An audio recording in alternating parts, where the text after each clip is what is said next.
Come on, Annie. Let's go to the movies.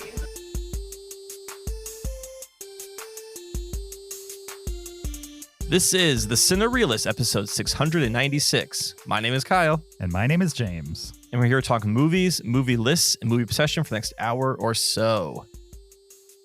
James, it's Shark Week here on the podcast. It is. It is. It's our president's favorite week. Oh, the current president. Yeah. He likes Shark. Is Shark Week his favorite? I mean, why not? He's an idiot, so let it be. Let it be. What, you don't like Shark Week? I mean, I have nothing against Shark. I think it was a little overdone. Like every year we had Shark Week on Discovery Channel. Like how many times can we die with great white sharks? I mean, it worked for them. The ratings were pretty high during Shark Week. So I know. It worked for them for a time, for sure. But it's maybe the only thing I like about our current president is that he likes Shark Week. Yeah. Anyway, let's not talk about our president. Let's talk about our guest for this week. It's Galen. How's it going, Galen? What's up? I'm good. Awesome. We're excited to have you on. Galen's been on the podcast before, but kind of just I don't know, what would you call it? He's done like little check-ins, little pop-ups. Yeah. I went on like half of one. I did the Wild Robot. Oh yeah, that's right. No, that's okay. right. Well, I'm wrong then. You've done this before. You've guested before with us and talked about a movie. So, but this time Galen's got like his own setup. He's got his own screen, his own microphone. Oh yeah. He's in a different part of the house than I am. Absolutely. Yep. I can kind of hear you. Well, yeah. We're still in the same house, so just different parts of the house. Do you find that your dad talks louder when he's recording than when he's just normally talking? Definitely. Oh yeah, no, I've got comments from both Galen and my wife that like we can really, or sometimes it'd be like, wow, you guys had a really animated conversation, and it was probably about blankets or something like that. So sure, we get the loudest when it's the least consequential, whatever we're talking about. 100%, yes, yeah, absolutely. Well, welcome, Galen. Like I said, we're excited to have you here. I heard you saw a movie you had never seen before. Is that right? You never seen? Okay. No. And it's a classic movie that that pretty much everybody who's been on this podcast likes, I guess, at this point, right? Do all three of us have it in our top 100? It's not top 100, but every time I watch it, I like it more. Okay. So it keeps inching up there. I would say it's top 200, 300 for sure. Sure. Nice. I don't remember where it is on my list, but I'm pretty sure it's top 50. I think it's high on your list. Yeah. It might even be top 25, maybe even close to top 10, maybe even in the top 10. I don't really remember. It's been a while since I looked at that list. I've only done my top 5 on Letterboxd. Okay. How many movies would you guess that you've seen in your whole life? Best guess. I mean, I could probably like pull up Letterboxd on the iPad right now and probably check. Well, just give me a guess. 100 or 50? I will pull up your Letterboxd. You give a guess, and I'll tell you how correct you are. 265. 265. Exact. Okay. Exact. Okay. Currently, you have 157 movies marked watched. Oh, dang. Nice. However, you have not updated Letterboxd since May 3rd as of Thunderbolts. Gotcha. So I would say you're probably pushing 200. Maybe not quite yet. That's pretty good, though. Okay. Just the fact that you could even know the number kind of blows my mind, because there's no chance I would have ever known even close to that number. No, not at that age whatsoever. When I was your age, for sure. I didn't really watch a lot of movies when I was your age. I watched the same movies over and over and over again, like the same dozen. Because you didn't have streaming, right? Yeah. You just like would see what's on. There was no streaming, and VHS when I was a kid was very expensive. Only like rental stores would buy them when I was your age. And then it was like the late 80s that VHS got super cheap. And then people started buying things. Hey, don't we have a VHS player? We do not have a in the basement? VHS player in this house. I don't think we have a VHS sure? tape in this house. Yes, we do. Okay, I shouldn't say that. I'm sure we have a VHS tape in storage somewhere in this house, but like we definitely do not have any VHS movies on my movie shelf over here. That's for sure. Sure. I need like a movie shelf behind me. Yeah. All I have is like cow poster. That's a pretty cool poster, though. I like it. Yeah. When you become a regular, then we'll get you your own cool movie poster section. Yeah, Okay. definitely. So Galen is here to talk Jaws, brand new movie that's taking the country by storm. It's number 2 at the box office this weekend, the second weekend of its re-release, which is insane to me. Yeah. I don't know what that says, that there's literally nothing in theaters right now, or if Jaws is really that good 50 years on. I don't know. Well, or they're just like replaying old movies because they don't know how to make good new ones. So, From the mouth of babes. For sure. I would never disagree with you, Galen, on that point, for sure. I think there's a lot of that going on. when we were seeing Jaws, we were looking at the movie previews, and they brought back like Back to the Future and like, wait, what else did they bring back? Yeah, I mean, I think that's a big thing now of like, let's celebrate the anniversary of a movie because like Back to the Future is going to have a 40th anniversary this year. Sure.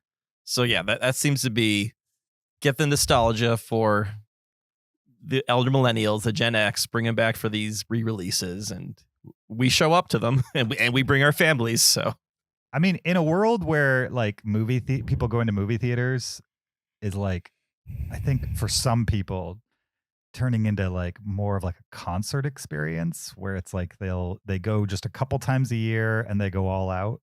Yeah. Those couple times a year. I mean, it makes sense. Just like bands, they come through every 3 to 5 years, and the same people go to the same shows to hear the same songs, play the hits. That's Exactly. what they Yep. like, and that's what brings them Yeah. out. I mean, it makes sense to me that would start happening. But to Galen's point, could we get some new good movies mixed into the mix here too as well? Some more classics. Yes. I know this isn't a new movie, but Galen's very excited to see a movie. Okay. And we just watched the original of it this weekend. Oh yeah, we watched Tron. Tron. Nice. Yeah. What did you think of Tron? I liked it. It was really good animation style for its time. Yeah. It was really cool. Yeah, if you get the chance, watch some of the making of the original Tron on YouTube, because obviously like it was very early computer graphics, right? Right. Like some of the scenes were definitely computer graphics, but it's kind of shocking how much of it was practical because they used like crazy lights. They used like I forget how they did it, but there were certain kind of lights, and then they kind of like early green screenified it to make the glow effects of the lights and stuff like that. It's interesting considering you're talking like late 70s when they actually filmed that movie. But yeah, no, it really is a whole mix of special effects, not just CG, but yeah, they shot in black and whites and painted things, and you're right, like it was a big craft to make that movie look as digital as it was. for sure. The one criticism I've heard levied at it from people that I've had watch it later in life is that it's boring. Is that there's like long stretches without action scenes, and There are some. yeah, and they just wouldn't do that in movies today. I had not seen it since I was probably Galen's age, so it's been 30 odd years. Sure. And if you ask me about Tron, I'm like, oh yeah, it's all like light cycles and discs. And you're like, okay, no, at the beginning there's light cycles and discs, but then there's a lot of running. Yeah, later in the movie. So There's probably more running than there is light cycles and discs. for sure. Yeah, that's why I feel like when they made Legacy, even though I know it's your top 100 for you, I thought it was fine. They at least ramped up the action in Legacy. sure. I want to see Legacy before we see the new Tron movie. Yeah. I might I be like watching Legacy a lot, but I'm in the minority for sure. I thought I was going to watch Legacy once and never again. Now I may watch it twice in a year. So I think you'll get more out of it the second time, especially watching it so close to the original. probably, yeah, I could pick up more of like the connections between the two. Yeah, definitely. All right. Welcome to episode 696. Like we said, we're going to talk Jaws, the 50th anniversary. We're also going to talk another shark related movie. This one, a recent release, Dangerous Animals. And yeah, before we do all that, we need to remind you there's a video version of this podcast on YouTube. Go check it out there. Search Cinereelists and watch while you listen. Don't forget, there's also a Patreon account for the Cinereelists. You can support the podcast, get extra after show audio and video, and other Cinerealist swag for supporting the podcast. You could also leave us an Apple Podcast review. That's 5 stars only. We'd appreciate it. If you haven't done that yet, please do so. Or you can send us an email to heyguys@cinereelist.com, REEL with an S on the end. Send a comment, a question, a list suggestion, a movie suggestion, any of those kinds of things you can send via email, and we will discuss it on a future episode of the podcast. Are you guys ready to get into Jaws? Yeah. All right. Let's go. We're going to talk about it right after this clip. You all know me. Know how I earn a living. I'll catch this bird for you, but it ain't gonna be easy. It's bad fish. Not like going down the pond chasing bluegills or tommy cards. This shark, swallow you whole. Shaking, tenderizing, down you go. And we gotta do it quick. That'll bring back the tourists. That'll put all your businesses on a paying basis. But it's not gonna be pleasant. I value my neck a lot more than $3,000, Chief. I'll find him for 3, but I'll catch him and kill him for 10. And you gotta make up your minds. You wanna stay alive and ante up? You wanna play it cheap? Be on welfare the whole winter. That was Jaws from 1975. It's an American thriller film directed by Steven Spielberg and based on the 1974 novel by Peter Benchley. Jaws stars Roy Scheider, Robert Shaw, Richard Dreyfuss, Lorraine Gray, and Murray Hamilton, amongst others.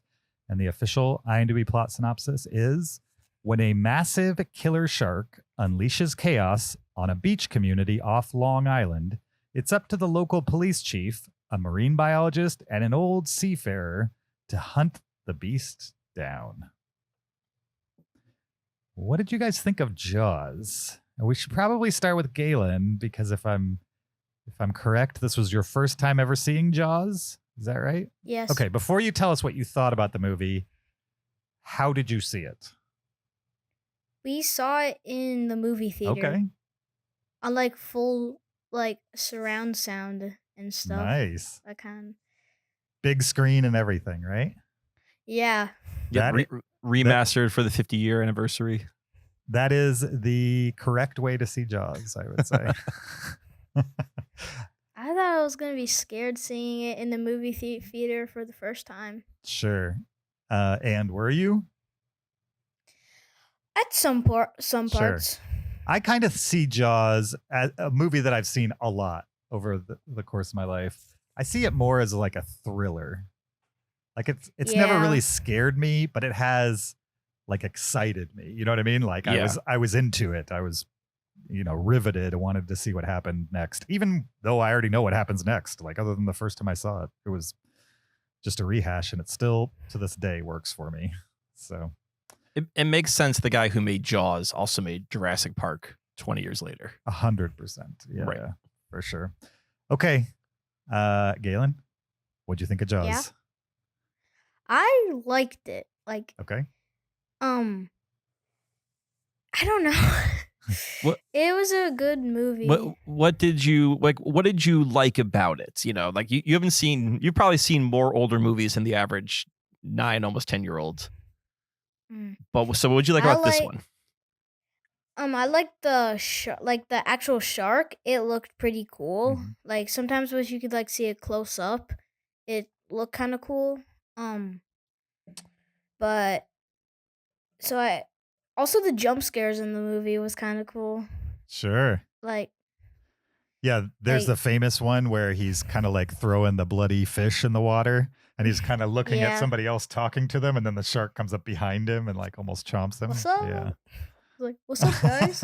Yeah, What that's you the doing? famous "you're gonna need a bigger boat" line. After For that, sure. yeah. Yeah, which I recently was reminded that that was not in the script. The bigger boat That was an line. ad lib? That was an ad lib. Yeah. That's crazy. Yeah. That's a great ad lib. It's like a top 100 quote of all Yeah. time, I would say. Wow. So, That's the genius of Roy Scheider right there.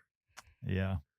Well, I don't know if it's an ad lib, does it have to come from the person saying it, or does it just have to not be in the script? Because I don't know if I don't know if Roy Scheider actually thought of it and said it, or if they were like in the moment they were like, "Oh, why don't you say this?" type of thing. Great question. I don't know the answer to that. I don't know it either. I guess I always assume when someone said that it was an ad lib, that means like the actor came up with it on the spot. But maybe, maybe more is like there's kind of talking like, oh, what if you say this? Yeah, that could be the case. I think if you were like doing an acting ad lib and you came up with like a performance in the moment, then it's definitely from the actor. Sure.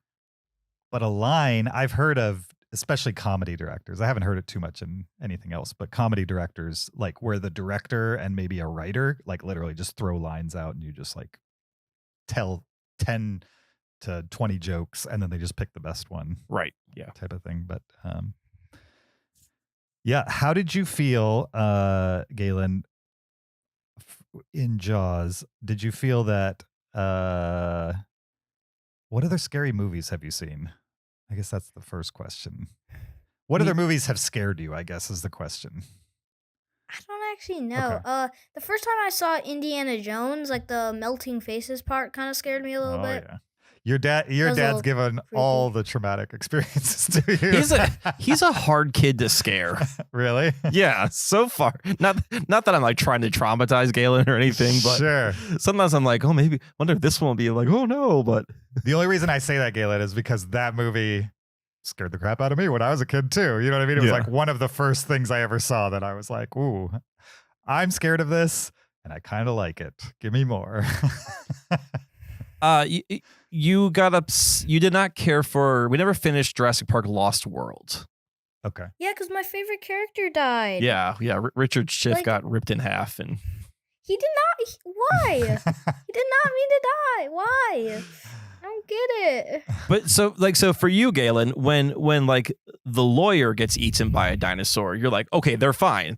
Right. Yeah, like he totally abandoned the kids and stuff. Right. So like, I don't get it. But- like, why would they do a guy who's trying to help his, like in the second movie, trying to help his team, and then then he gets eaten? Like, I don't get it. It's not Sure. always a just world, unfortunately.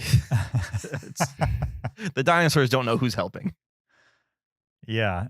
Yeah. And also, I think Jurassic Park, by that time, it was the fourth movie, so they didn't care whether you were a good guy or a bad guy. They were. Oh, no, They were we're talking Lost World, the second one. Oh, the second one. Okay. Yeah. Did they give up on just killing bad guys already? Because original Jurassic Park, it's all the bad guys that get eaten, right? Well, I mean, I would say Muldoon gets killed. He's sort of neutral. He's on the side of survival. Which one is he? He's Samuel the Jackson? no, the hunter. The hunter. I mean, he was definitely with the bad guys, I would That's say. true. But Samuel Jackson also gets killed. I mean, he has killed off screen. Yeah, well, Yeah. you see his bloody arm though. Right. Yeah. I'm gonna. I don't want to get nerdy about this, but also in a Lego set, there's actually arm that has like a brown, like a black, like like one of those hinge pieces with a little stud on Yeah. there. Mhm. We had like a transparent red little dot, and then like brown hand stuck in on there, and it was like just placed randomly in the Lego set. Oh, it was Samuel Jackson's character's hand. Yeah. Clever. That's crazy. Speaking of which, we have the Jaws Lego set, correct? Mm-hmm. And so, how much does the The- Lego set look like the movie? Like 100% of it. It was like so accurate to the movie. What's the set? It had Is like it the boat? yeah, it's the boat. Okay. Yeah, it's the boat, and then you can have they have the shark, and then you can either have the shark on a stand, or you can have the shark like in the water Attacking the behind the boat, kind of attacking it. Mm-hmm. It's a really cool Lego set. Yeah, Hmm. and the detail on it to the orca is crazy. Since we're talking about things that are related to Jaws, but not really the movie, I'm kind of bummed that they got rid of Jaws at Universal Studios. Wait, what? Oh, Yeah. the Jaws ride. Mm-hmm. I think I did that like when I was Galen's age. We went to Sure. and we went to Orlando. I think we went to Universal Studios, right? Because that's the one where like the shark comes out of the water, right, and the boat's rocking. Oh, I mean, that's basically the whole thing. Okay. The shark, right, multiple times, at first the shark comes by you with just the fin, and then they have the shark come out of the water a little bit in like an indoors thing where you only see a piece of the shark and it's all dark. And then in broad daylight, they have the shark come around and attack you. And you're conveniently right next to a gas refill station for your boat. Yes, that's right. And then the gas refill station blows up and the shark catches on fire, and it's all very silly, I would say. That's something, since we're going to be on just tangentially talking about Jaws here, because Sure. I feel like we all really like this movie, right? This is I mean, I like Definitely. it. You like it. Sounds like Galen likes it. yes, yeah, and I love and we it. can definitely talk more about some of why it's great. But Sure. you just reminded me. So like Galen and I, we saw James in Orlando earlier this year. We went to Disney, and I miss those kind of like stunt rides, like Jaws, like Earthquake, Mhm. King Kong, where it's these giant animatronics. You have these sets that are collapsing and exploding, and then you leave the room and the whole set just like resets itself for the next show. Sure. Well, remember like the Force Resistance one was kind of like that. Wait, what was that one called? Rise of the Resistance. Yeah, that one was kind of like that. True. Yeah, that's more. Yeah, that's a good point. You did have like it seemed like the ship was collapsing at points. And like Kylo Ren, a lightsaber comes through the roof. That's yes. And like creates a little hole. Right, you have a great point there. So yeah, maybe Rise of Resistance is trying to capture some of that classic energy that you got from those other rides that I remember as a kid of being like these big spectacles. Sure. Mhm. I'm more bummed just because I remember when they got rid of it, they replaced it with Harry Potter. This Ew. was the second park they put a Yeah. Harry Potter ride in. Now they have a third park that they put a Harry Potter ride in. So every one of their parks has a Harry Potter land. And the reason they gave was like Harry Potter's a draw and Jaws. Nobody cares about Jaws anymore. Which might be true that Harry Potter's a draw. I'll give them that. That's kind of undeniable. But at the same time, I think the box office these past 2 weeks has proved that like people haven't forgotten about Jaws. It might not be the reason they buy a ticket, but it's not like a dead property that everybody doesn't care about anymore. No, it like Galen, you were not the only kid there. No, there was well, I don't know if it was like a family. Like it was like a dad with his sons, I Mhm. think. Next to us, yep. Mhm. Yeah. So it definitely there were families and multi-generations going to see Jaws. I You kind know, of feel like it's the perfect movie to take your kids to. That's like, was it rated R? I don't remember. No, it is a PG rated movie. Right.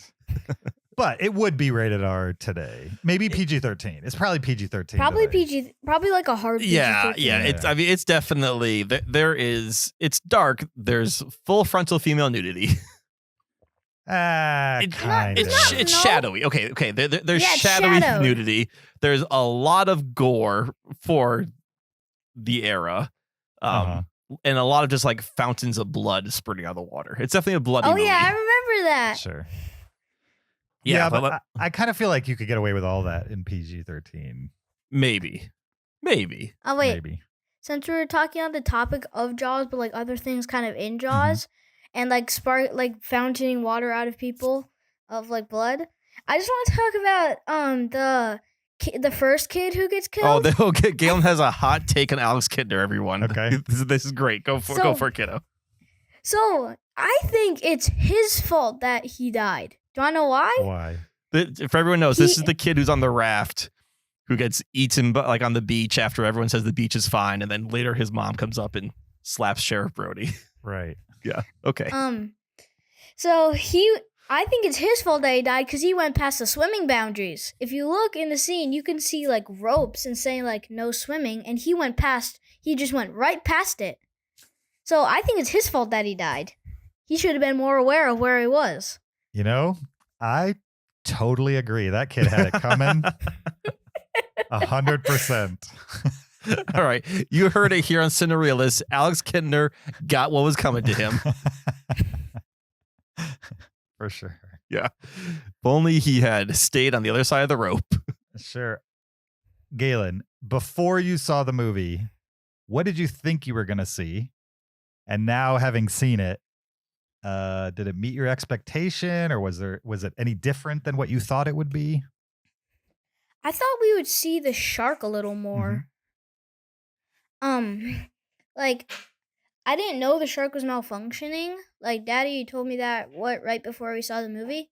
So I didn't like when we were going to see it. Like, when I heard we are gonna see it like a few weeks early, I thought we were gonna see a lot of the shark. But since it was malfunctioning, we didn't see like the full shark. Well, we only saw the full shark at one point, but I thought we'd see like more of like the shark head and stuff. Do you think for you would the movie have been better or worse if you saw more of the shark at the beginning? Worse. Why worse? 'Cause it's the suspense. Like when the shark was like attached to the barrels and only the barrels were moving. That was a lot of suspense of like, where's the shark? Like, is he underwater? Are those barrels just floating? Like, it's suspenseful. You're right. And I think people would have gotten a little tired of the shark just always popping up, and like you see it all the time. What I agree completely. One of my favorite scenes is that dock scene where those guys are like throwing the turkey into the ocean to catch the shark. The chum. Yes, Or- it's at yeah. night, and like the shark gets the turkey, the roast, whatever, breaks the dock, and you see the dock being pulled out to water, and then the dock turns around and then starts coming back right towards them. And I remember the first time I saw Jaws, like, oh my god, that's so like suspenseful. All you see is this dock. You don't know like where the shark is in relation to that dock. It was. I think it's great. It's it's famous that it didn't work, and Spielberg had to improvise, to give it the suspense. And I think it's the movie's credit makes it better.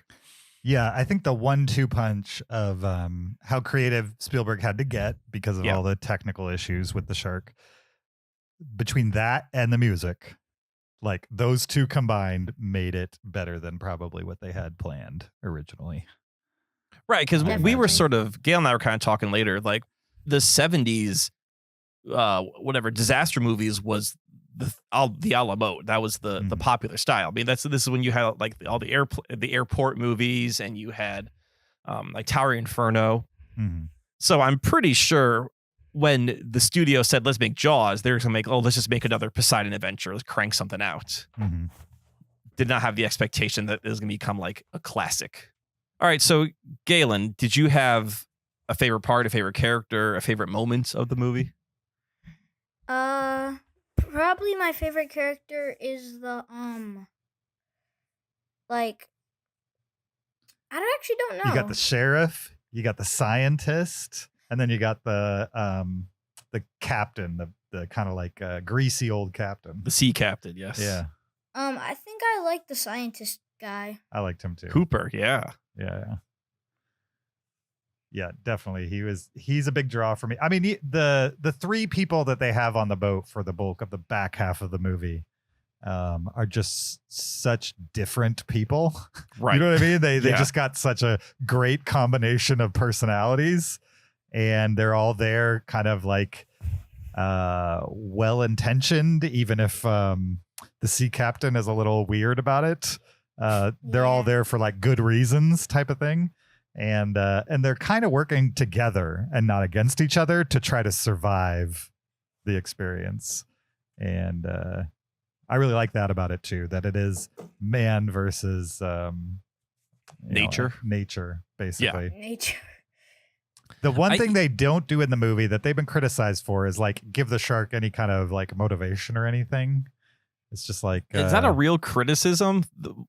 Why is the shark so hungry? Like, no, go ahead. I'm being sarcastic. He wants food. Right. Yeah, like He's searching for food, and he just came like, oh, look at all this food.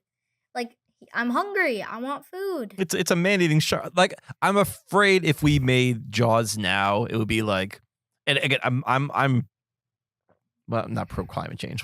I'm pro climate change. And Sure. I believe in climate change. But I'm afraid the movie would be like, and because we are poisoning our oceans, the shark is coming eating us now. Sure. Like that would get people really scared. And I kind of like this movie is like, it's a man-eating shark and it's hungry and it found a feeding ground. And I don't think the shark needs agency beyond the fact that it's a killing machine. Like, it's a horror movie. Sure. Why does Michael Myers want to kill people? I know they try and explain it later in the movies, but when you see Halloween, it's, well, because he kills people. That's why. Sure. Yeah. Scientifically, there's no such thing as man-eating sharks. Is that true? Well, I mean, I think sharks don't feast on humans as their normal diet. Right. But if we happen to be there and we look like seals from below, they're not going to complain. Because, like, sharks see, like, splashing and, like, stuff like that, like, an animal in distress. And sharks are lazy hunters. They find animals that are, like, already in trouble. easy to catch. Yeah. Like, something like the stat. So, like, if, like, you're flapping around, like, the shark indicates that you're trying to get air or something, or, like, you're drowning, and, like, the shark's like, ooh, just food I can take. Yeah. Absolutely. Yeah, I would never criticize it for that. I've just heard that criticism. I think from people who come to it later and they're just not used to movies with simple premises. You know what I mean? That like we don't need to explain or like overcomplicate this plot. It's just like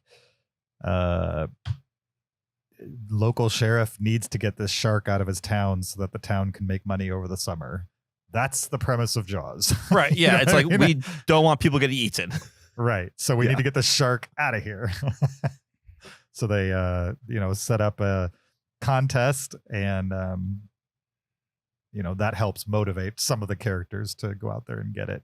But yeah, it's a good one. What, if you had to complain about the movie, Galen, was there anything to complain about that you can remember? I feel like on the drive home I talked about this a little with Daddy. Do you remember anything I said that I would have liked to see more of? I think you did say, as much as you liked the look of the shark, you did say it looked kind of rubbery at times. Yeah, like when you saw it up close, it looked like when he's like in the tank at the end, and like the shark is kind of like in there. You can kind of see like the beat eye, and it kind of looked like flat, like it was like just rubbery on there. Sure. Didn't look like it was like bulging out. In Jaws 2, which I recently rewatched. Oh, jeez. I haven't seen it. I haven't seen it. I haven't seen any movie besides Jaws. See, Jaws. Don't spoil any. I won't. Don't spoil. I won't spoil anything. Other than to say, like, Jaws 2 has Chief Brody back. It has John Williams back. It has the mayor. It takes place in Amityville. It feels very much like a sequel. What you'd expect a sequel to Jaws to be, basically. Sure. From 3 and 4, those are certainly Jaws movies, but they don't feel connected very well to the original. I mean, the last one, Jaws: The Revenge, has the wife from the original film, who's also in Jaws 2 as well. Yeah. So at least there's some connection there. In Jaws 3, no connection. But anyway, in Jaws 2, even though the director changed, they used the same crew. Same effects team, same everything. And there's way more of the mechanical shark because they had it figured out by then. So a lot of people don't like that movie, one, because Spielberg didn't direct it. And so they're automatically going to it thinking it's not going to be very good.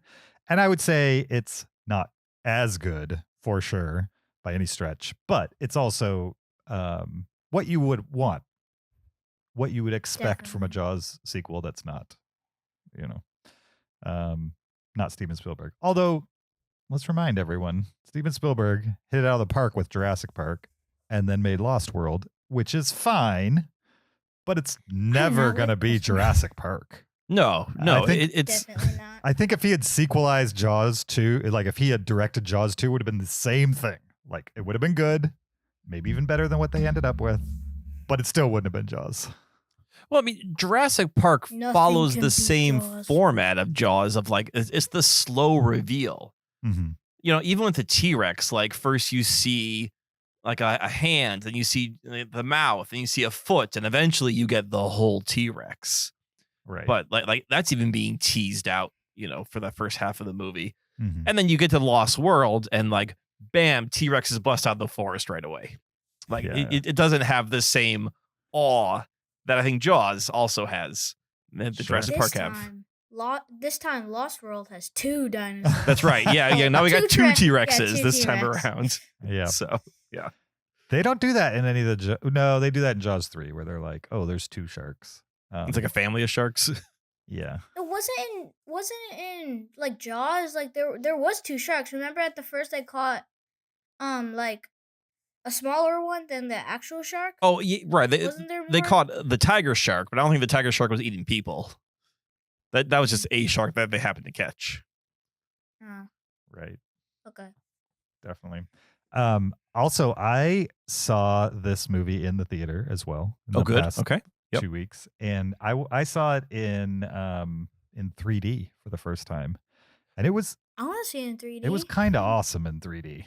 Yeah, I actually heard that it was kind of good in 3D. Yeah, because a lot of the movie doesn't move very fast, right? It's a lot of like static shots. Yeah. There's not a lot of handheld camera stuff going on, and so it's like longer takes, and so you have a lot of time to take in what's happening on the screen. It's not like watching a Marvel movie in 3D where like it's just constantly colors and people moving and fists flying. It's like just kind of you get 30 seconds with this shot, and then you get 30 seconds with this shot, and so you get to take it all in. On top of that, Daddy. there's lots of really deep shots. So it's like you got somebody in the foreground, and then you got a boat in the background, and like a boat even farther into the background. And so the depth, they really played with it. And it, I wouldn't say it made the movie better, but it was a nice way of like on my, I don't know, 20th watch of the movie to Right. experience it a little differently than I have before. So Hey, you need to book us tickets to get Jaws in 3D. Oh, Jaws in 3D. For the 60th release, in 10 years when you're 19 yeah. and I'm you guys 15, can revisit it. then we'll go see it in 3D. Okay.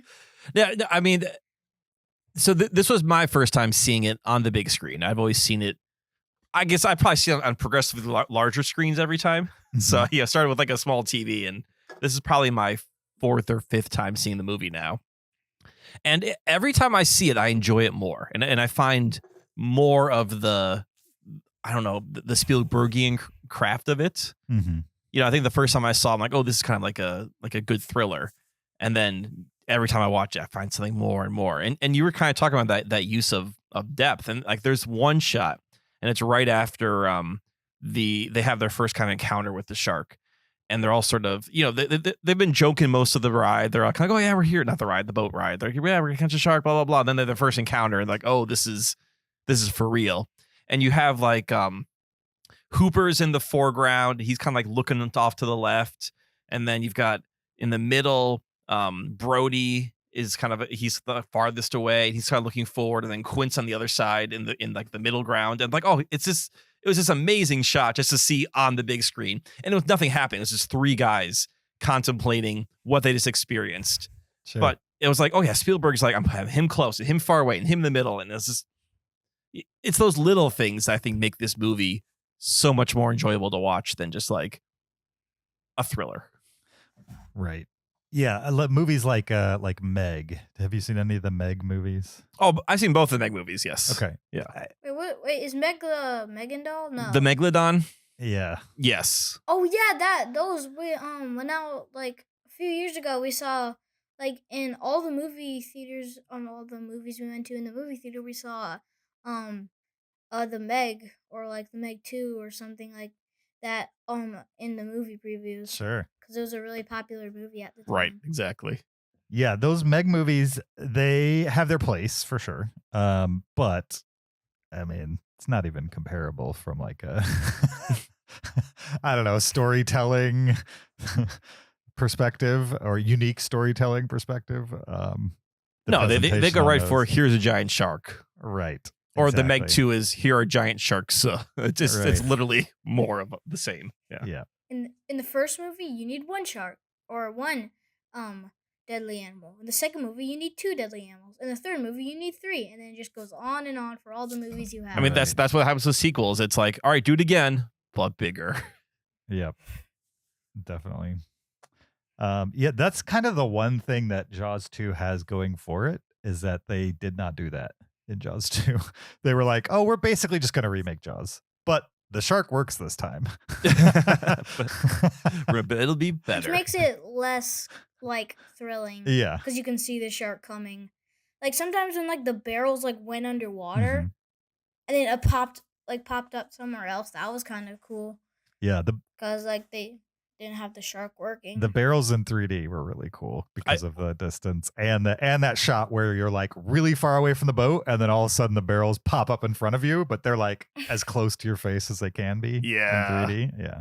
Oh man, that actually sounds really cool. Yeah. Anyway. Cool.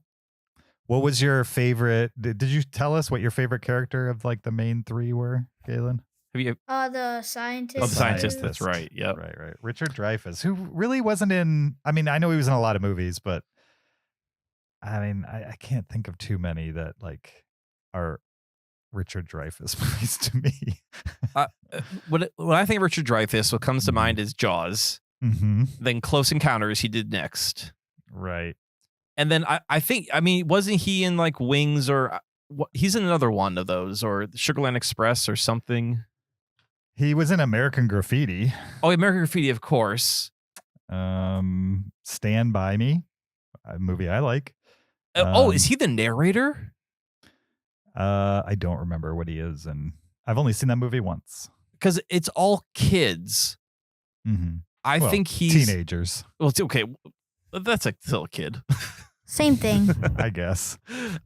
I think he's the narrator, like, because he's like thinking back to this summer that they had together. Wait, are we talking about Stand By Me or American Graffiti? I'm talking about Stand By Me. Oh, okay. Yeah, I haven't seen either of them. he's definitely not one of the kids in Stand By Me. So I yes.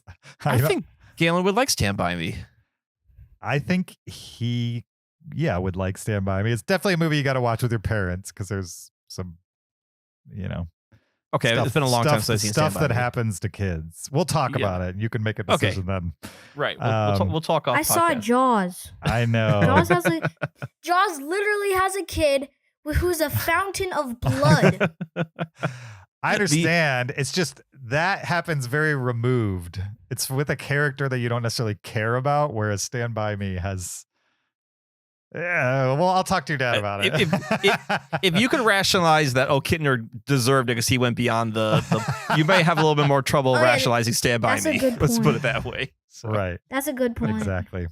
If it's an innocent kid like that is just trying to survive, I'm mad if he gets killed. Hurt. But if whatever. it's just But if they have a good reason to get killed, I'm totally fine with it. I hear you. Like in this case, Alice Kinder went past the swimming things. That's where like sharks go. I'm with you. I 100% agree. I remember the first time that Gail and I watched Jurassic Park and like people are being attacked by dinosaurs. And he's like, okay. And then the kids are being attacked by dinosaurs. He turns to me, those kids are going to be okay, aren't they?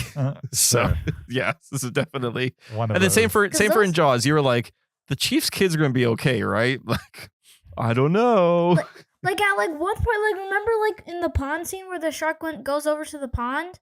I was scared that like the older kid was gonna get killed. I know. Well, right, because I think one thing that's clever about Jaws is the first death is some random girl who's swimming at night. Mm-hmm. The second death is a kid.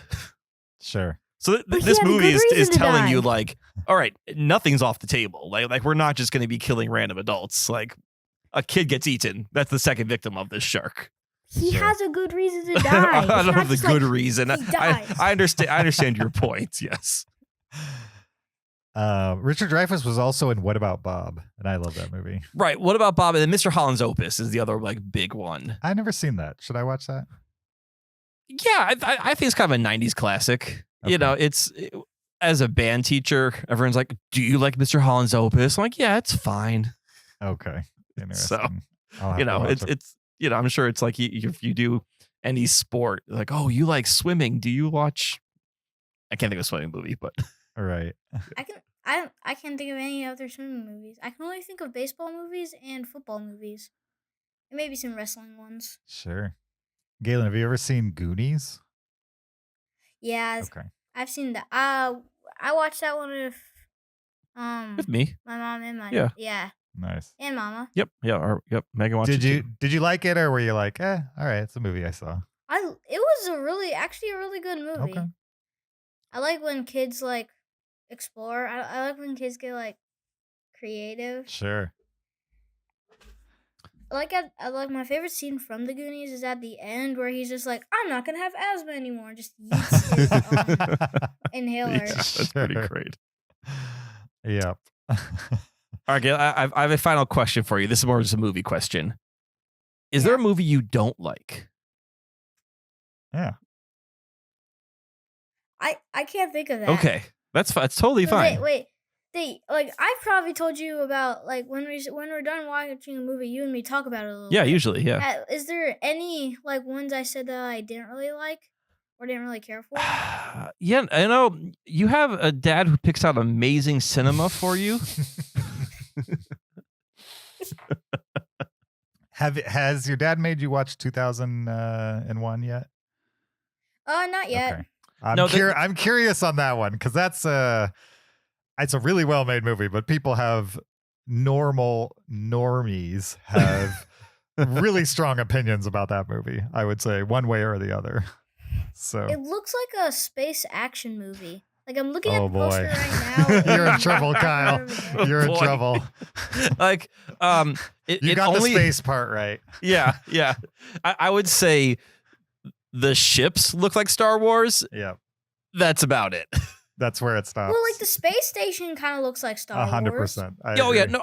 I would say Star Wars kind of looks like 2001: A Space Odyssey. Like you can watch 2001: A Space Odyssey and see all the space influence that George Lucas used of like, oh yeah, this landing bay looks like a Imperial Star Destroyer.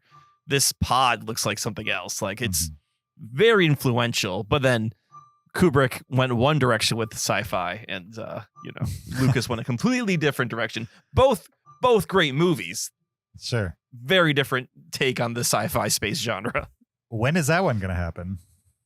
Well, so I was checking out when we were in Chicago. You and listener Logan went to the puzzle box, right? Or the chess box? What was it called? Music puzzle box. The music box. Okay, something box. I can't remember what it was. All right. To go see Close Encounters, which I was definitely jealous that you guys had time to do that. Yep. And I looked at their schedule, and they already did 2001: Space Odyssey. Oh, and they do that festival once a year. So I want to go next year. I'm like, oh, maybe Galen's first time seeing 2001: Space Odyssey will be like on 70 millimeter. That would be great. That would be. If you're going to see it, I would say try to see it in a movie theater somehow, some way. Seeing it in 70 millimeter would be even better than the people who originally watched it in the theaters. Exactly. I mean, that's awesome. Before they played Close Encounters in 70 millimeter, they talked about the print that they were going to play. Sure. And this was the first time a 70 millimeter print of Close Encounters had been played in a theater in Chicago. Oh, wow. Because when they originally released it, they released it in 35 millimeter. Then a bunch of time passed and they were like, well, we can make a 70 millimeter print. It's just we only have prints of 35 millimeter that have been played. And so we're going to have to do like a ton of restoration on it over the process. And really, if you want like a true print, you just take a clean print and transfer it via light, not computers, from one set of film to another, blow it up. And then they found a pristine print in their archives. Wow. And so made a 70 millimeter. And so they said that there's like a tour of like a couple dozen movies that are available to film festivals and like repertory theaters that can play 70 millimeter. And so when like a theater releases one, right? Like I think the movie about the atomic bomb guy, Oppenheimer had a 70 millimeter print. Hateful Eight had a 70 millimeter print. Like there's rarely like a couple every decade get a 70 millimeter print. And so for people who want to schedule 70mm prints, it's kind of frustrating because there's only like a couple dozen out Yeah. there that you can get your hands on. And lately they've been like Batman v Superman, and they're like, the music box is like, we don't care about that movie. We are never going to play Batman v Superman in 70mm is what the guy literally said. It's not gonna be like an annual showing or anything. Right. So they were super excited that a classic movie actually got a 70mm print out of nowhere in a time when they thought pretty much that was done. Yep. Like they were saying Sony has no financial incentive to make a 70mm print of Close Encounters because it can only be played in like a dozen theaters in the US. Right. Yeah. So there's nothing in it for them other than goodwill. So anyway, they were excited about it. But hopefully someday, Galen, you'll get to see it in 70mm. That would be, I mean, That'd be awesome. That'd be amazing for all of us. It's my favorite movie, obviously. So. Truly historic moment for mankind when you guys get to see it in 70mm. I know. It would be. It brings a tear to my eye just thinking about it. I agree. Galen, what's the next movie that you want to see that your dad has been hesitant to show you?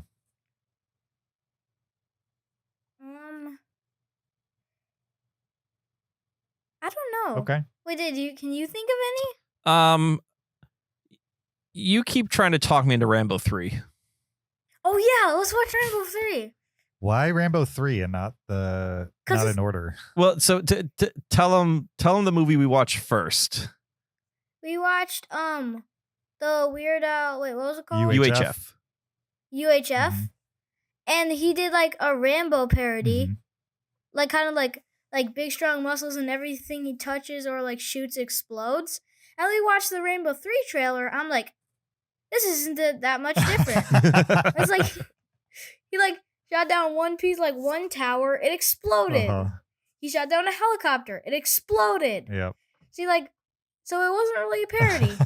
It was a cover. Yeah. It was kind of like a cover song. Yeah, I have the opinion. Obviously, Rambo First Blood, whatever, is the best one because that's like a real movie. Mm-hmm. I think Rambo 3 is the best of the cultural zeitgeist memory of Rambo. Sure.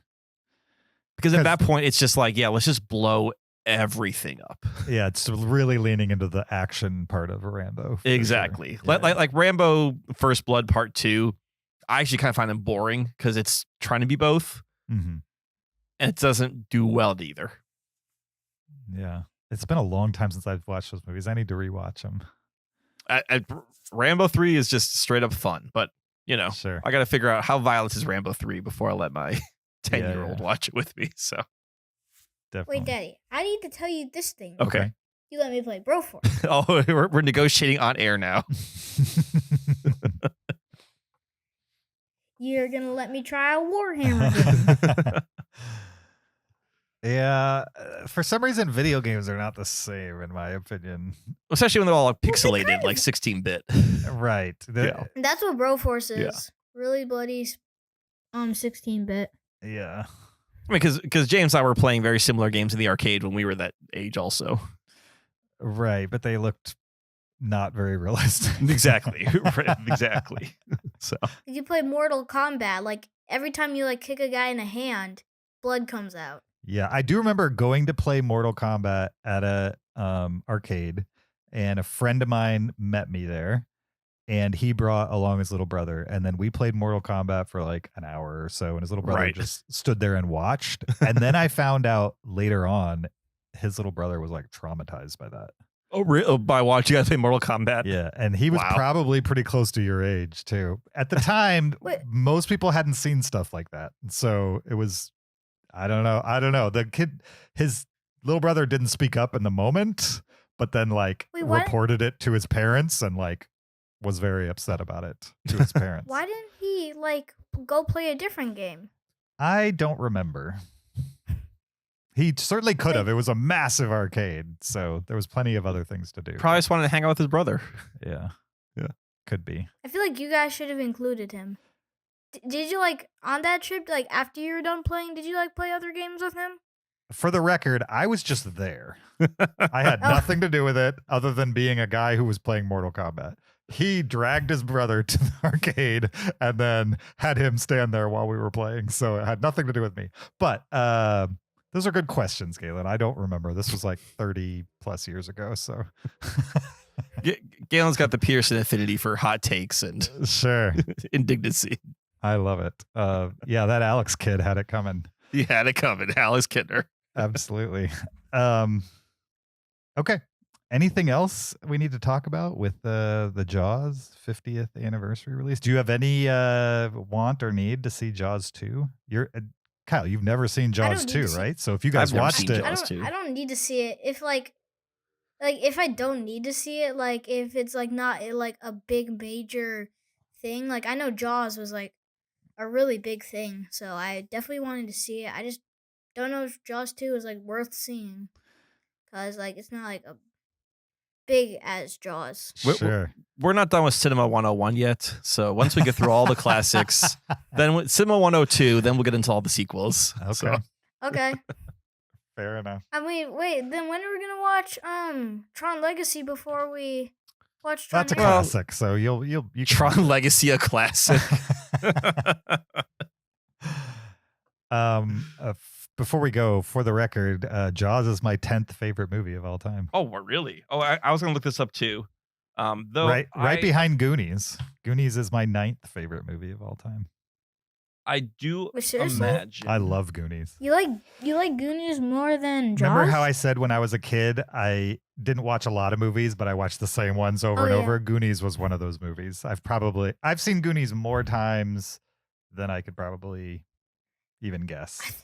I think I only saw it twice. You have a lot more choices these days. Back when I was a Yes. kid, I didn't have too many choices. But I do think Goonies is good outside of the fact that it was, rewatched ad nauseum by me as a kid. What were you saying, Kyle? Jaws is currently 224 Okay. between Rear Window and Sleuth. Mm-hmm. But I see a possibility of it still moving its way up because, again, every time I watch it, I'm like, this is a really good movie. I mean, Jaws has got to be higher than Sleuth. Come on. Well, it is. Yeah, it's behind Rear Window, above Sleuth. I think it's better than Rear Window, too. I like Rear Window, but it's better than Rear Window. Rear Come on. Window's my second favorite. Rear Window's a top 5 Hitchcock for me. It's up there. Okay. It's good, but You told me your second favorite movie was a different no. movie. I Oh, can't we're remember talking which just one. the director Hitchcock. Oh, okay. Yeah. Never Yeah, mind. Rebecca's that's a top 100 movie. I love that Rebecca. That's a good movie from Hitchcock. Galen, before we go, since I'm having so much fun having you on the podcast, what if I told you my top 10 and as we go movie by movie, you tell me if you've heard of it and those types of things. Just tell me what you think about it. Okay. My number 10, Jaws, right? You saw that. Sounds like you liked it. Yeah, I saw it. Number 9, Goonies. Sound like you like that. What about Groundhog Day? Do you like that movie? Oh, I think I watched it when I was a little kid. Okay. Like watched it when I was. I mean, I feel like. Wait, was Groundhog Day the one with the guy on the island, or was that? That one was the Truman Show. Oh, it's Truman Show. Yeah. Okay. I have seen Groundhog Day. I just don't remember. Groundhog Day is the one where it like repeats. So it's the guy who's stuck in the same day and it keeps happening over and over. Oh yeah, kind of like the Truman A Show. little bit. Yeah, those are very similar movies in that way that they're kind of like the same days. What about my number 7, Children of Men? Have you seen that? Definitely not. No. I've heard of it. What about City of God? My number 6. Okay. No. Those might be later. Is that the Brazilian one? Yes, the Brazilian. There's Yep. lots of child danger in City of God for sure. Yeah, there is. La La Land. You could watch La La Land. There's nothing in La La Land. I think I've heard of it. I don't think I've watched it though. I might have watched it when I was like a little kid. You got to watch. I don't know if it was a little kid movie. You have not seen La La If he Land, hasn't seen La La Land, you should show him La La Land. though. Really? I think I mean, there's Like, nothing in it that's offensive. Yeah, I just don't know if Galen will find Maybe it it's more of like a interesting. teenager movie than a. Yeah. Yeah. Okay. Maybe give it a few years, but there's nothing like offensive in it, I would Sure. say, from a language perspective or violence or anything. Parenthood. Have you ever heard of that? I don't think so. That's probably a later it one. Sounds a little familiar. It's a comedy, but it's one for like adults. So maybe later on. I would say life. it's. Okay. I think it's funnier for adults because it's about parents and marriage and being an adult. Yeah. Although I attached myself to it like Yeah. when I was like 12. Sure. Yeah. Because you were the Walking Phoenix character, right? Yeah, that, and I thought like Keanu Reeves in it was the coolest. And, Yeah. there were a bunch of reasons. I loved Steve Martin at the time. Pulp Fiction is my number 3. Nope. I used to have a Pulp Fiction like banana slug shirt. Remember? Oh, yes. You have. So my dad has friends in Santa Cruz, Uh-huh.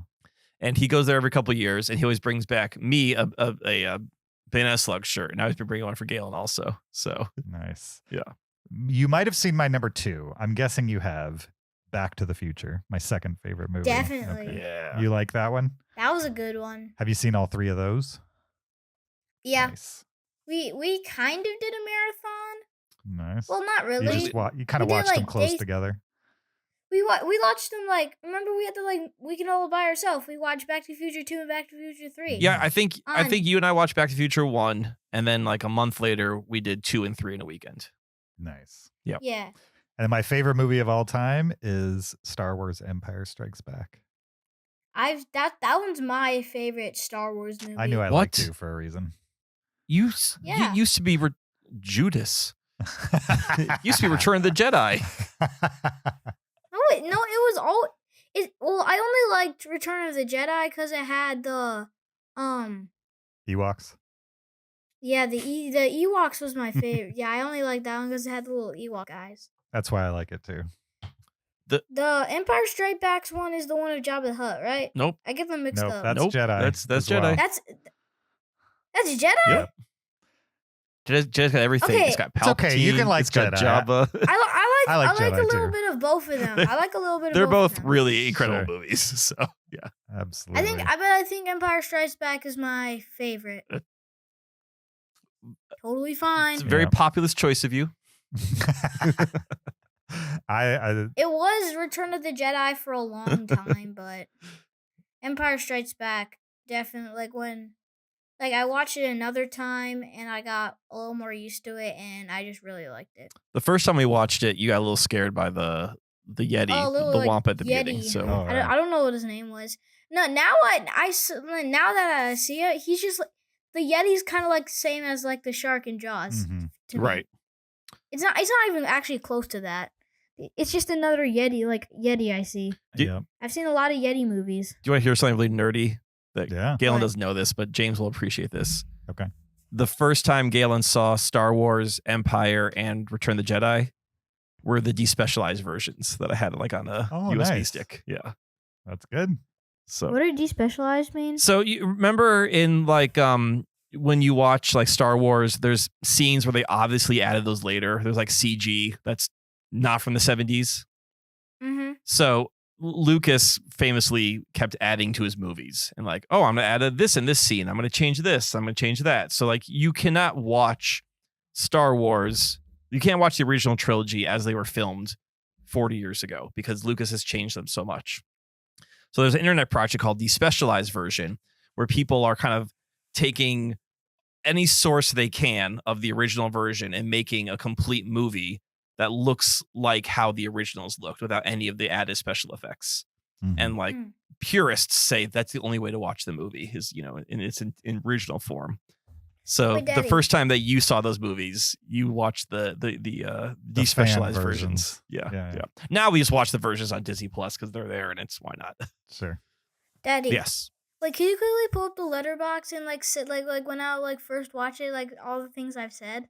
I Remember, think like- that would be next time you're on the podcast. We can do a Patreon and we'll go through your Yeah, I used to Your like write Letterboxd. reviews of Galen like comments on Letterboxd because Galen's had a Nice. Letterboxd account since he was a baby. So Sure. yeah, That's I used to awesome. like write down what he was saying and then put those in the reviews. Sure. Yep. All right. Speaking of Letterboxd, I think we're done with Jaws and it's time to give it a Letterboxd ranking out of 5 stars. What are you guys going to give the re-release of Jaws 50th anniversary? I want to be last. All Okay, right. I'll go first. I'm gonna say 4.5 and I didn't really mention this. The reason why it's not a 5-star movie for me is I think it gets a little long with the barrels after a while. The barrels are clever, but it's a lot of barrels.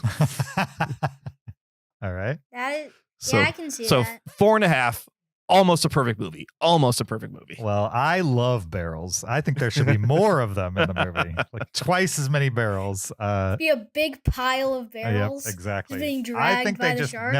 should have never shown the shark. Just have it all be barrels attacking people. you just want barrels exploding at the very end. Yep. Exactly. You son of a barrel. Jaws is my 10th favorite movie of all time. It's a 5 stars for sure from me. Of course. I'd give it a 3.5. Okay. All right.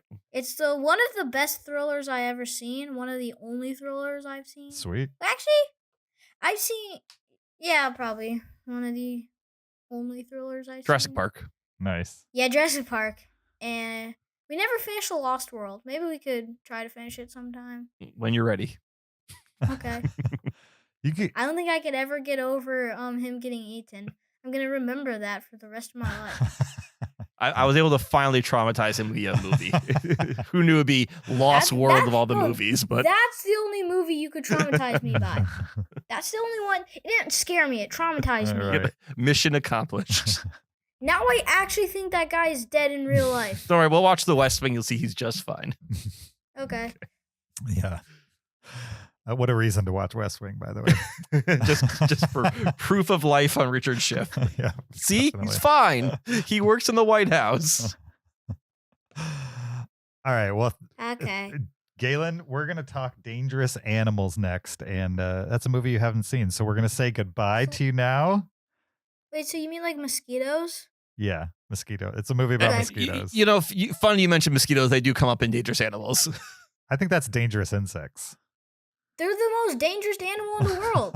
Are they?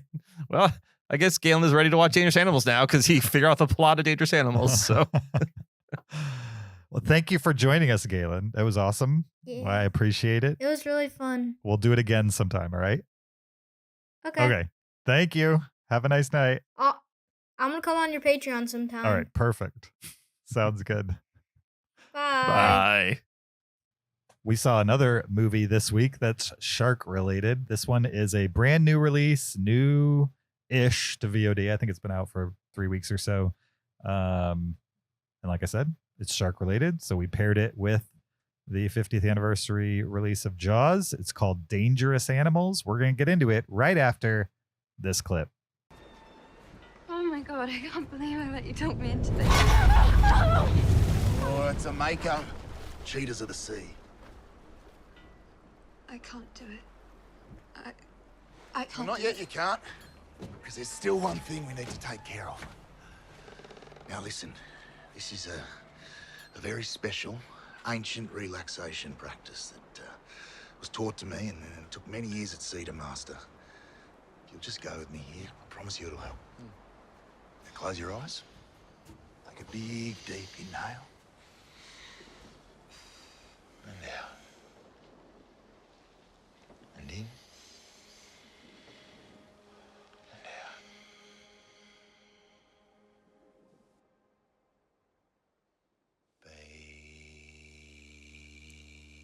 Baby shark, do do do do do do. Baby shark, do do do.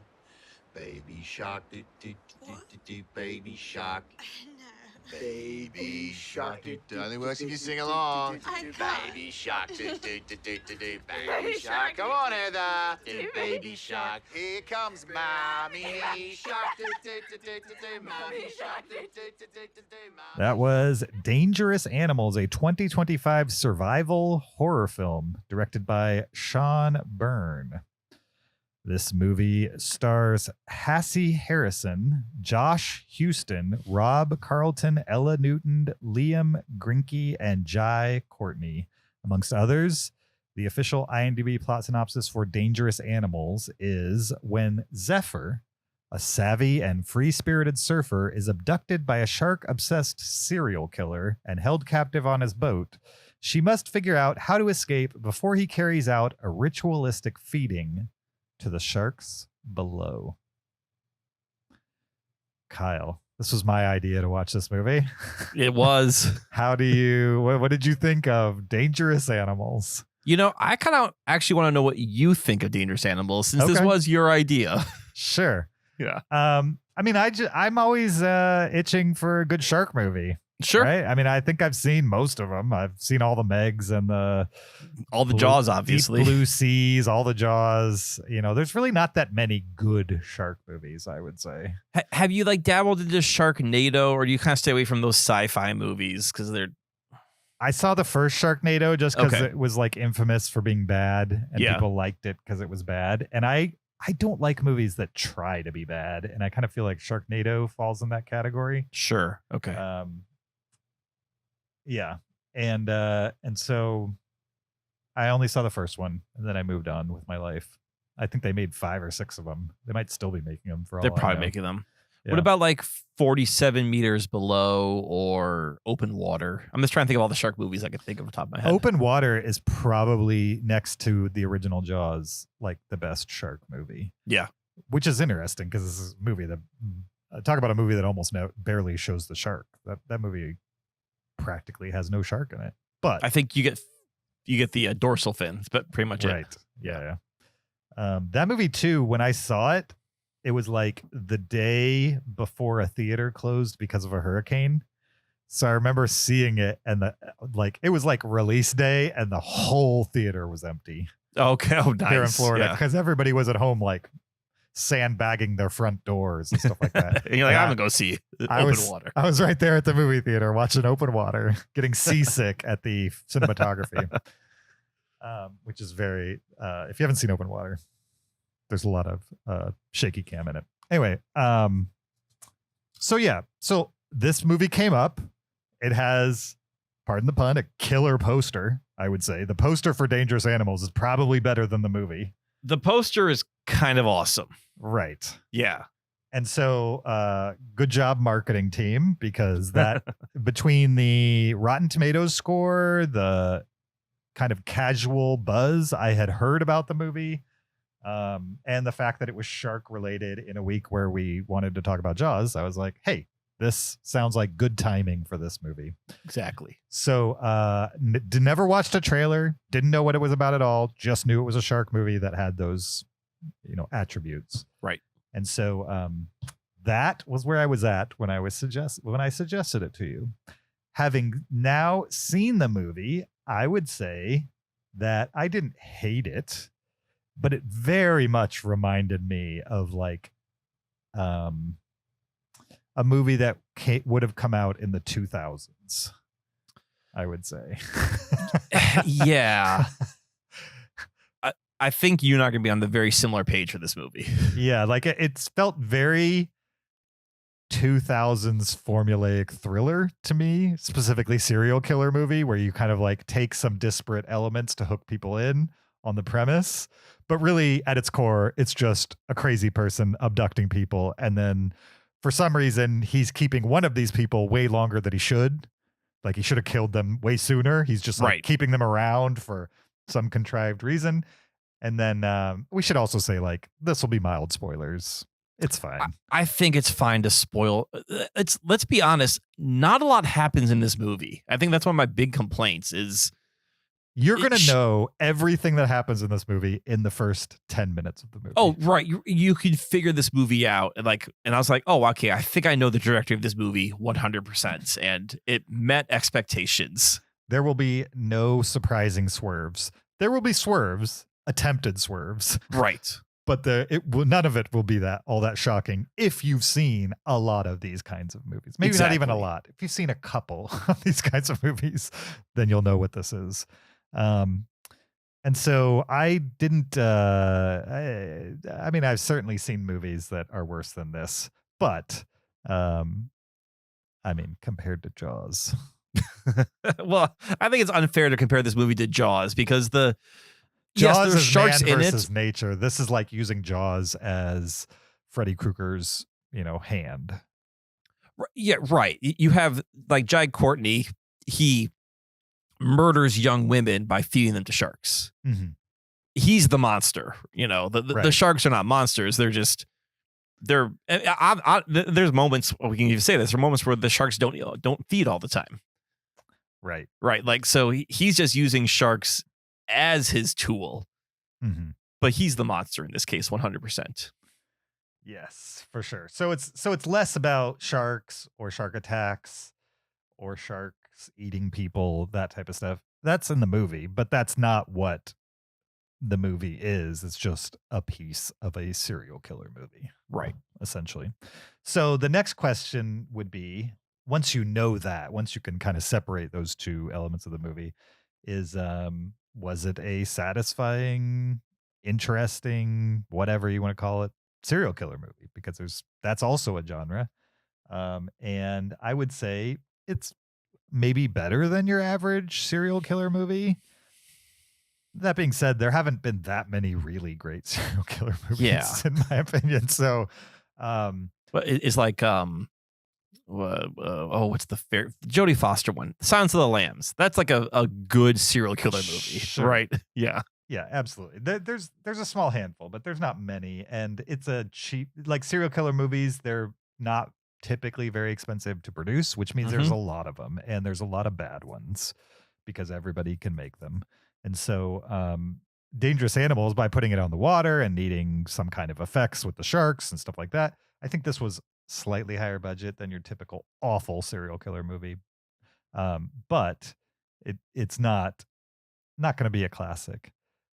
All that being said, Jai Courtney in this movie was really fun to watch, in my opinion. Like, I kind of feel like his version of a crazy Australian boat guy, leaving the serial killer part aside, was spot on.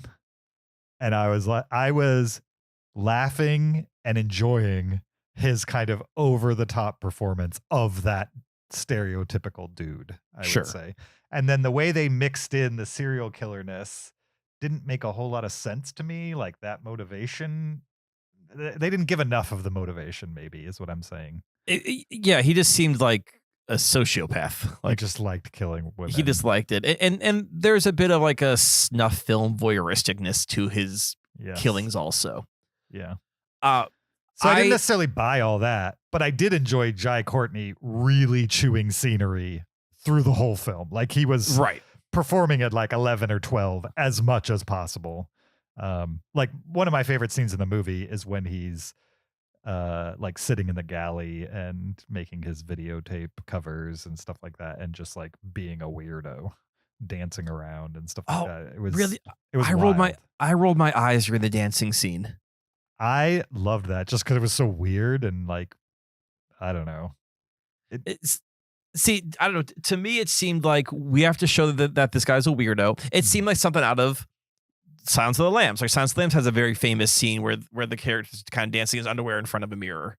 Sure. And they're like, all right, well, let's, I don't know, he's weird. Let's have him dance in his underwear in the galley. And I guess for me, this movie felt, I haven't seen a ton of these movies, probably not as many you have, but like you said, I could figure this movie out in the first 10 minutes. And it felt very formulaic. It was. There was, mild spoiler. At one point I thought, oh, they're actually going to kill, there's a guy who eventually gets involved in it. And I thought, oh, they're actually going to kill him. And that would have been a surprise because that would have broken the formula. But nope, he survives. Sure. In theory, he survives. I mean, yeah. We don't know for sure, but yeah. The movie ends and he is not dead. Right. He's not dead at the end of the movie. Sure. Love saved him. Or something. 24-hour love saved him. Yeah. I think, I agree. I did not find Jai Courtney a very interesting serial killer because he also had no problem just killing people with his hands. And I guess I hate to do the whole like what I wish the movie was, but I think what would have been a more interesting movie and more engaging is if he was a serial killer who actually couldn't kill people. Oh, and he was using the sharks to do it. He could only do he could only do the sharks. And he still enjoys it. He still tapes it. He's still like, it's still his thing. But he's not actually capable of murder himself. He has to like use a surrogate to do it. I mean, to be fair, when he does that, it's necessity. It's not because he's satisfying his serial killer urges. Right. But I mean, I would say you and I, we probably wouldn't kill anyone even out of necessity. I think that is a true statement. Right. But I think there are some people that aren't necessarily serial killers who would kill if being hunted by police or something. You know what I mean? Yeah. Like to try to stay out of trouble, they would kill. I don't think your average person would kill to stay out of trouble. It happens. People do it. I mean, your average person wouldn't kill somebody at all, but lots of people who are average have had their children murdered and then they kill. You know what I mean? Like it happens. I'm not saying that was a justification used in the movie. I'm just saying like average people can kill if driven to it. So you're justifying his actions in this movie. Is that what we're saying? I am not justifying his actions. He's definitely the bad guy of the movie. He's 100%. Yes. Even to the sharks, like he doesn't necessarily seem to revere the sharks that much. He's just kind of using them as a tool for these videos he's making. He kind of talks. He does give that speech about how he's a shark. That's true. He does like to think of himself as like similar animals to them. Right. Yeah. But Maybe there's a little bit of that. he's not again, not that I need like a fully fleshed out serial killer, but at the same time, I wasn't sure. I hate to say what's his motivation, but besides just being a psychopath. Yeah, like, they don't give much. Why sharks? Well, you know, why all this? So yeah. Maybe I've watched too much Dexter and I want like pathos to my serial killers. Right. But, and with that show, that's all it is, basically, is just solid. Like, what's his motivation for, 5 seasons or whatever. Did you watch the new Dexter, by the way? I have not. Like many people, I was really burned by the final season of Dexter. Really? You didn't like the spoilers for Dexter. You didn't like the logging ending. Does anyone like the logging ending? I was fine with it. It made sense to me that unless you're going to kill the guy, that's how that's the only way he gets out of this is he disappears somewhere. He goes somewhere where you'll never find him. So I thought the ending was because there's a hurricane coming, right? Mm-hmm. And he essentially drives off into the hurricane. Mm-hmm.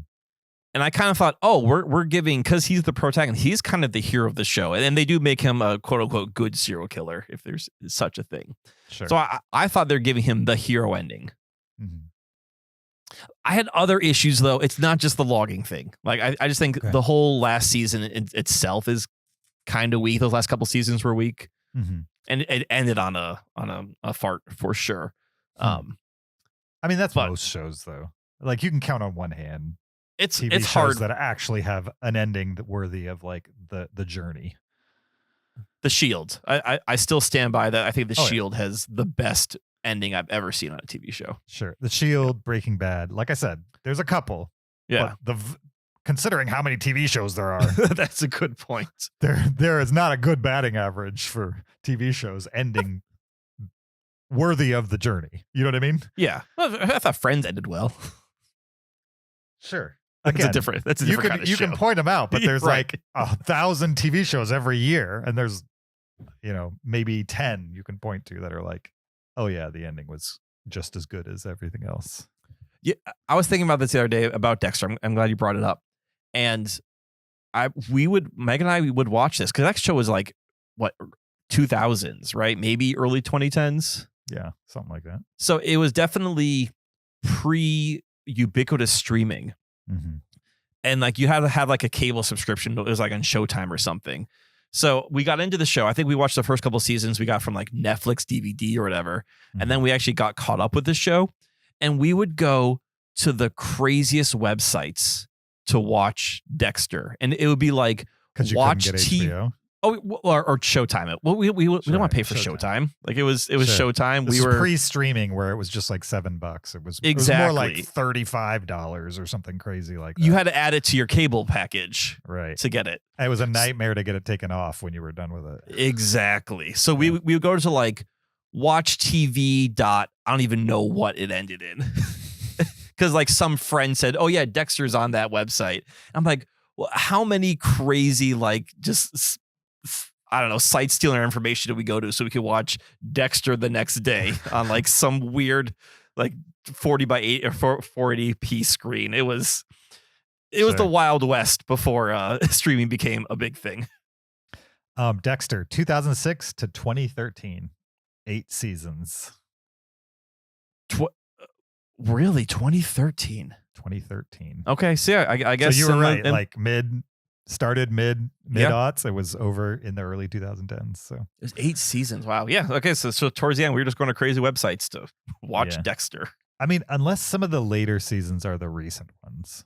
The recent. No? Well, nope. Those were all the original seasons. Yeah, I thought the original run was like 6 or 7 seasons. Yeah. So I mean, each season is 12 episodes, so it's not the same as like a network show that's doing 24 every season, but still a lot of episodes. Every show now is like 10 to 12 episodes, though. Well, there are the norm. There are 3 spin-off shows for Dexter, including the current one. Original Sin, which was a prequel. Okay. New Blood, which is a mini series, and then Resurrection, which is the recent version, which has Uma Thurman in it. Oh, and wow. Peter Dinklage. Oh, okay. Those are people. Those are like people I would watch. I haven't heard anything about this show other than it exists, so I have no idea. Oh, John Lithgow appears in it. Well, okay. Well, he was the serial killer in like one of the seasons. No, he appears in Resurrection.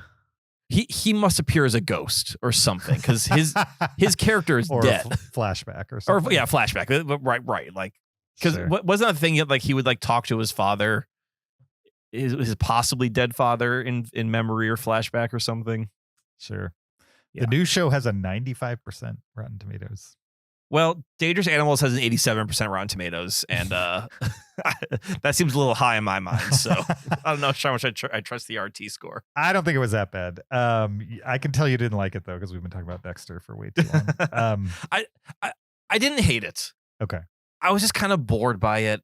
Yeah, it's nothing crazy. It's nothing crazy. I was a little disturbed by the snuff film aspect of it. I think that just kind of bothered me. And not a lot happens. Like she's on the boat eventually and she escapes and then is back on the boat. And that happens like 2 or 3 times where she escapes and then gets recaptured back on the boat. And you're just like, okay, eventually she's going to get off this boat. Oddly enough, my favorite part of the movie is when she throws spoilers for totally fine. Dangerous Animals. When she throws the video camera into the water and then instead of just getting it over with and getting rid of her, he has to go back to the mainland and get a new camera because in the brain, like that's what he's gonna do. You know what I mean? Right. That was his intention. And so him going back to the mainland and like, is he gonna be found out? Like that was like the most exciting part of the movie to me is when things went wrong and then like his serial killer brain kicked in and he just had to complete the act the way he intended. Otherwise something bad was going to happen in his mind or something like that. Or to him is like, if I can't film this, because obviously, because we see him like rewatching the tapes, like part of his hook is like, I have to rewatch these kills. Right. I have to enjoy them. Yeah. So I agree. Like her throwing the camera off the water and like him being like, don't you do that. Don't you dare do it. And then she does it. And he's like, all right, we're going back. That was like, oh, okay. Now I'm getting like, this serial killer is getting built out for me of not just like, oh, I just kill people. Because when I see him just like kill someone with a knife or stick someone in the head with something, I'm like, okay, well, that's just any slasher movie. Sure. So that's where I wish this movie leaned more into the, like, it has to be taped. It has to be the shark. It has to be all these things for it to satisfy his weird craving. Right. Yeah. And it is to an extent. I just kind of wish, like, what if he couldn't kill? Because I think that would make for interesting part 2. She's like, I don't know, he has to defend himself and he can't because like he can't kill someone. Can I tell you what I wanted this movie to be? Yes, please. Pretty much what we got for the most part. The only difference is right at the end, I would make it a ripoff of Jaws and make it like the shark that has shown up for this feeding. Which was a massive shark, right? Is right. Like the last Yeah. one that they have in the movie is like big, but like have that shark actually attack the boat and the boat sink, and like he's trying to fight the shark while also maintain her.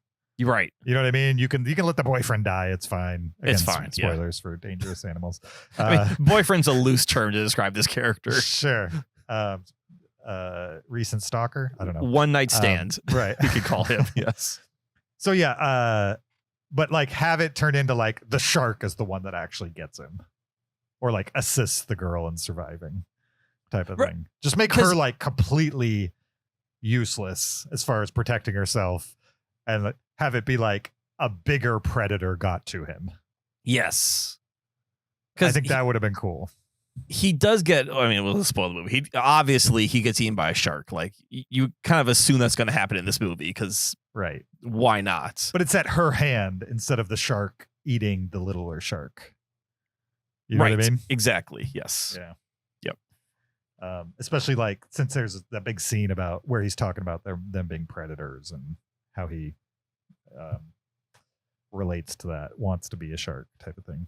Mhm. Anyway, I think that would have been cool, and they should take another swing at it. Just make the whole movie again and do it exactly how I want it. That's Remake it the way I want it, and then I'll tell you why I was wrong anyway. Right. Exactly. I mean, I'm guessing that would have been great. I'm guessing that would have added to the budget considerably if you're trying to sink a boat and try to get a shark to actually eat him. Oh, You know. for sure. Right. Not actually, but you know what I mean. I know. You like more of an animatronic, less of a CG. Right. For sure. Also, the orca is made of wood.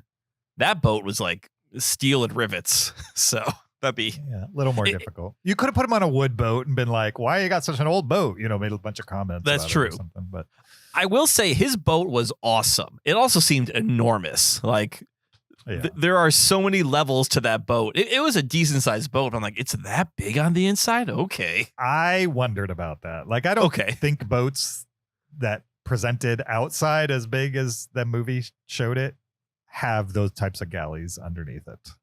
Yeah, like maybe one level, but that's below deck. But this had like 3 or 4 levels below deck. I was like, oh, this is Well, yeah, and this was the galley with booths for like 8 people. yeah. I don't think the boat was decent size, but I don't think it's a boat that 8 people go out on, No. like to fish for days on end type of thing. No. It seems like the kind of boat you take out for a day trip. Yeah. Yeah. Yeah, for sure. That being said, it was a cool boat. I did enjoy the boat.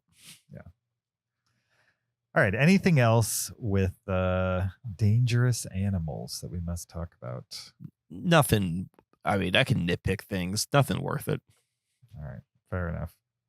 I love how the one I stand could scrub back like 3 days of a live feed.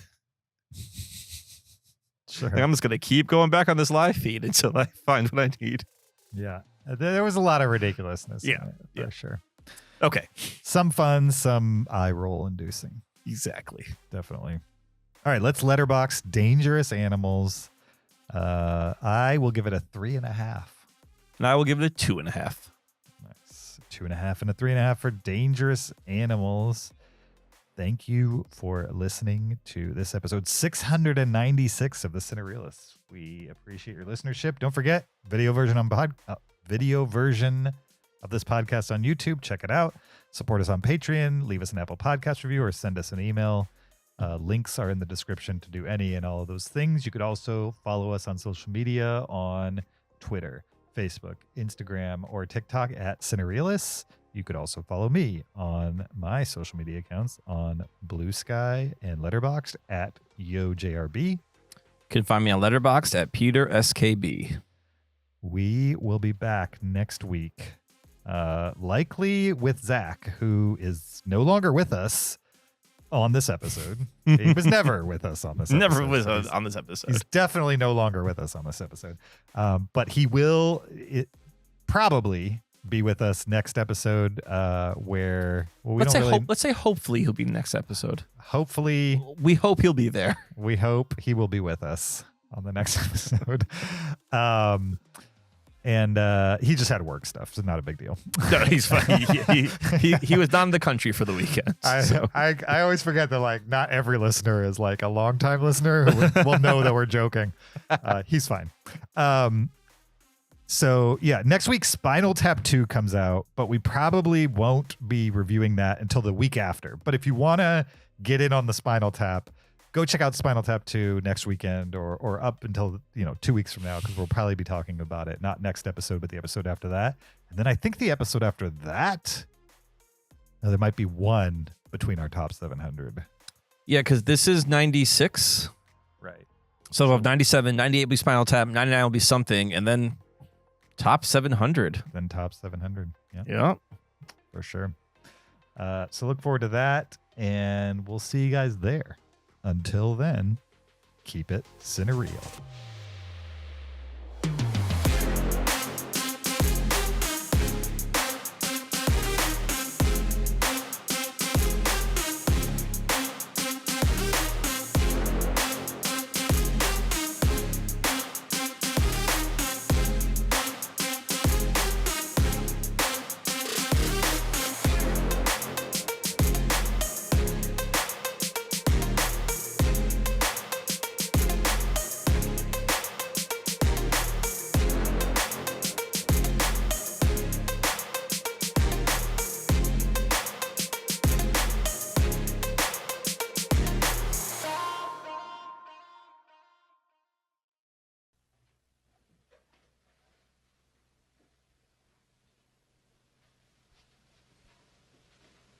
You're still here?